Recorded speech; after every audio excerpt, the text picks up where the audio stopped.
At the very least, after seasons of being on the back burner, we can hope that Dawn will finally get some development.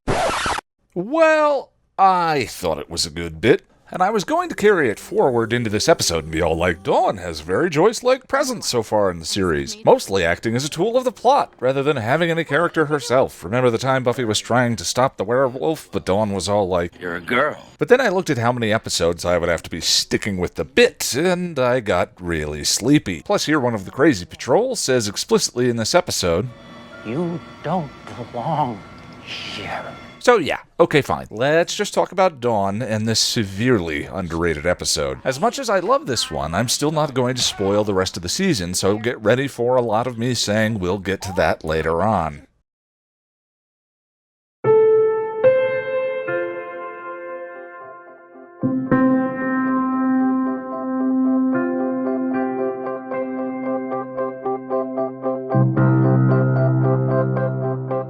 Real Me opens with a nice continuation from Buffy vs. Dracula. Giles and Buffy are spending time focusing on looking inwards to understand the source of her power. The music and edits are terrific, and every time I watch this scene, I curse the life that doesn't include Anthony Stewart Head coming over and speaking softly to me at bedtime. Fall away.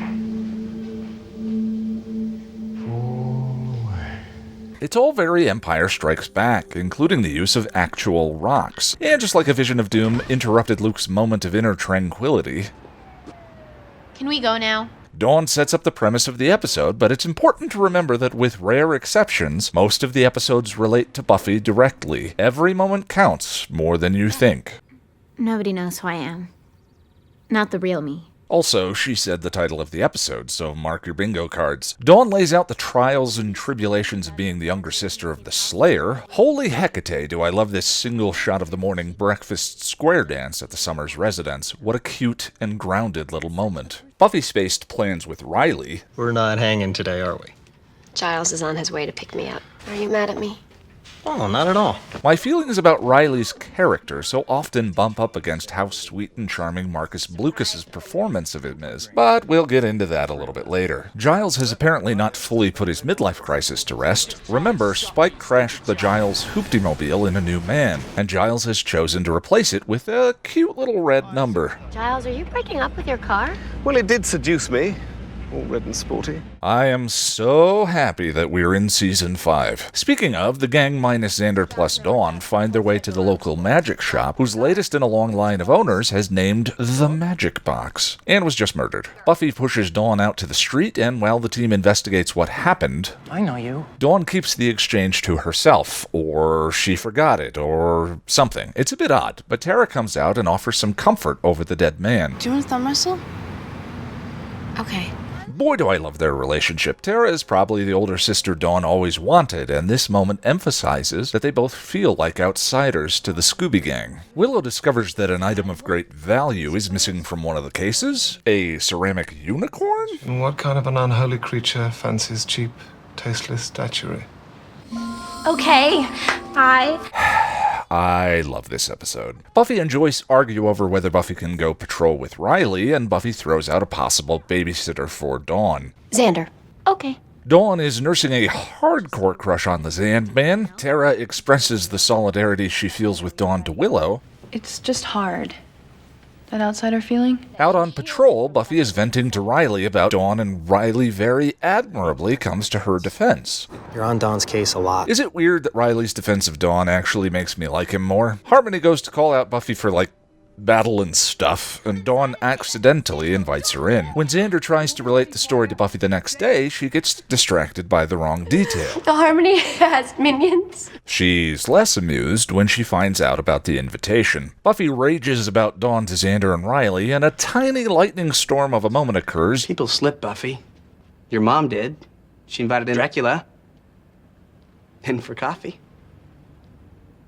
Well, that was different. As it happens, Dawn is listening outside to hear just the wrong amount of what's said to make her run off. I was reminded of Buffy overhearing Peppermint Joyce and her poison juice box in Dead Man's Party. As when it happened in that episode, this is still a storytelling contrivance I hate. A character overhearing just enough to be incited to action, but missing full context. Buffy calls Dawn a little idiot, but softens the blow just after she walks away. Dawn runs, Anya's injured trying to protect them from Team Unicorn, and in her lair, Harmony vents to Dawn. They don't respect me. They pretend they do, but deep down they think I'm nothing. I love the way mutant enemies so often layer stories and arcs into each other, and somehow it usually doesn't feel forced or heavy-handed. Harmony speaking Dawn's mind back to Dawn is great. Buffy shows up and annihilates Team Unicorn, and Dawn ends the episode by teasing the rest of the season. She still thinks I'm Little Miss Nobody. Boy, is she in for a surprise. Alright, so there were many hints along the way to let us know about the incoming Dawnster. There are elements to the Dream State, Faith, and Buffy conversation in Graduation Day Part 2 that we're not ready to unpack yet, but Faith made the comment, Little Miss Muffet counting down from 730. this is an obvious reference to a nursery rhyme.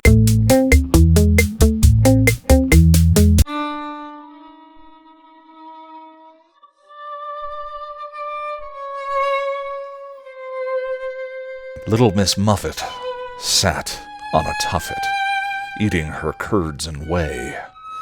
Along came a spider who sat down beside her and frightened Miss Muffet away. Which connects in Real Me to... I know you. Curds and whey. In this year's Girl, even though they were no longer linked in an unconscious dream state, Faith, who as a Slayer also has prophetic dreams, was still getting hints about Dawn coming. Oh, you have to go. That's just with Little sis coming.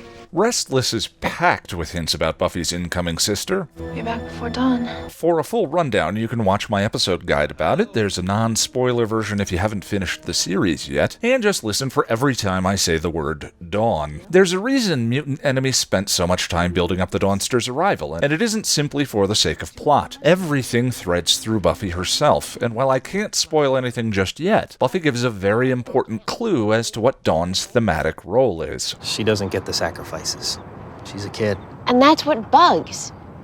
She gets to be a kid, and sometimes I would like to just curl up in Mom's lap and not worry about the fate of the world. That specific line in the context of this season is its own kind of agony, but we'll get there. For now, just note that Buffy desires to have something that Dawn has, but is stuck between that desire and her calling. The push and pull is demonstrated literally in the opening scene, where Buffy reaches for the inner power of the Slayer and has her concentration broken by her sister.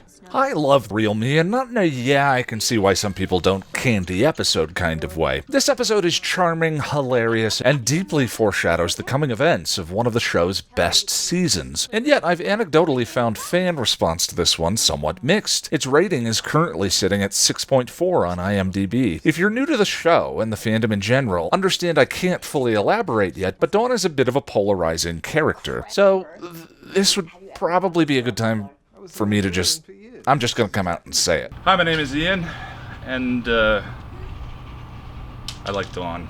Look, I'm not going to say she's one of my absolute favorites, and there are certainly aspects to her that could have been handled better. But I mean, look, she likes all the same things we like chocolate ice cream and probably other things. She also dislikes the things a lot of us do. Her hunger for recognition and independence are all very relatable, and all of her emotional beats in this one, from resenting her older sister to even her crush on Xander, feel very grounded and relatable to me. Even if I wish the crush was on Giles, or Willow, or Tara, or Oz, or Anya. Dawn is just like us, but we'll get back to that. I've heard some fans express the view that in the later seasons, the fight choreography isn't as good. In the DVD commentary for this episode, David Fury said they deliberately changed up the fighting style starting with this season. Less martial arts and more raw, bare-knuckled boxing. The alteration in the way Buffy fights was driven by story, and Buffy's desire to get more at the core of what it is to be the Slayer. Her gaining greater access to raw power meant less reliance on technique. I get it, but I'm kind of with the people who prefer the earlier fisticuffs. My favorite fight is still the kinetic, brutal one in Doppelgangland, where Angel defacifies that vamp with a cue ball. Ooh.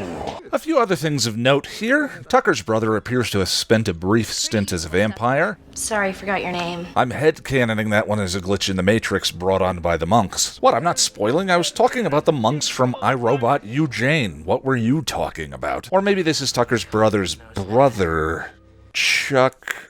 Willow, Buffy's metaphorical spirit, is taking a drama class, confronting her fear and terror brought up in both Nightmares and Restless. It's a nice parallel to Buffy exploring what it is to be the Slayer. There's a lot lurking beneath the surface of Real Me, but that's really all we can get into right now. This one's great. I think if you watch the show a few times, it's easy to take for granted just how impressively lived in Life with Dawn immediately feels. She has a rapport and a history with everyone already. What a testament to the great writing going on and some wonderful performances. It all feels very organic and real, despite us knowing that isn't quite the case. And in some way, I wonder if we can read it as a success of Dawn's character that the episode has such a low rating on IMDb. If part of the metaphor of the show is that we are all Buffy and the show's entire perspective is hers, then maybe it's fitting that Dawn's first dedicated episode should grump a rating from the internet lower than Teacher's Pet and Go Fish. Lower than Go Fish?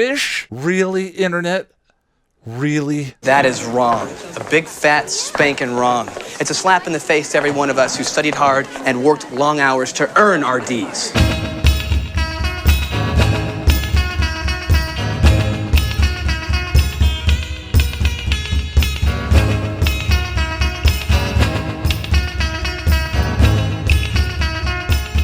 Yes.